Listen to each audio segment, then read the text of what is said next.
Prime Minister Andrew Holness participated in the 50th anniversary of CARICOM's establishment, lobbied the United Nations Security Council on the crisis in Haiti, and endorsed CARICOM's position to amend the revised Treaty of Chaguaramas. You're watching Jamaica House Weekly. I'm Marjorie Gordon.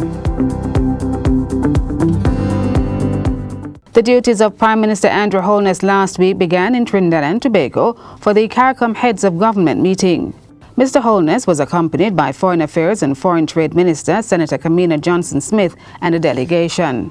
We had an opportunity to meet with several important world leaders, including President Kagame of Rwanda, where we discussed cooperation with Haiti and in other areas. Mr. Holness also strengthened the bonds of friendship with South Korea when he met with Prime Minister His Excellency Han Duck-soo. The leaders discussed renewable energy, digitization, and bolstering Jamaica's security apparatus with technology integration. Caucus meetings were also had with other very important partners.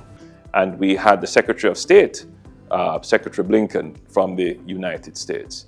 We led very important discussions on securing our borders, on controlling the illicit flow of arms and ammunition into our country. We had very important discussions on trade, on climate change and climate financing. Still in Trinidad, Prime Minister Holness hailed CARICOM's decision to amend the revised Treaty of Chaguaramas as beneficial to the Jamaican people. The changes will take effect on March 30, 2024. It will guarantee all CARICOM nationals the right of unrestricted travel to live and work in member countries of the community.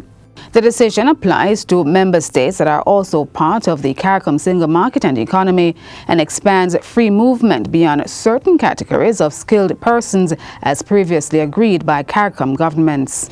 Chairman of CARICOM and Prime Minister of Dominica, Roosevelt Scarrett, made the announcement during a press briefing to close out the three-day event. In addition to the free movement, there is certain contingent rights that will be associated with the free movement. Access to primary health and emergency health, access to basic education, pre-primary, primary and secondary education. These are in addition to the existing right to Social Security for skilled nationals. A financing arrangement has also been agreed to fund the availability of those social services in all member states. While in the Twin Island country, Prime Minister Holness joined other regional leaders in celebrating 50 years since the establishment of the Caribbean community, CARICOM. The leaders symbolized the group's fortitude and strong foundation with a time capsule initiative. Each signed a document that was sealed in the time capsule, which will be opened in 50 years' time. The heads of government also pledged their support for environmental preservation with a tree planting ceremony. It is our duty to give hope to those suffering in Haiti. That was Prime Minister Andrew Holness advocating the call of CARICOM for solutions to issues facing the Haitian people. He was addressing the United Nations Security Council meeting virtually on Thursday.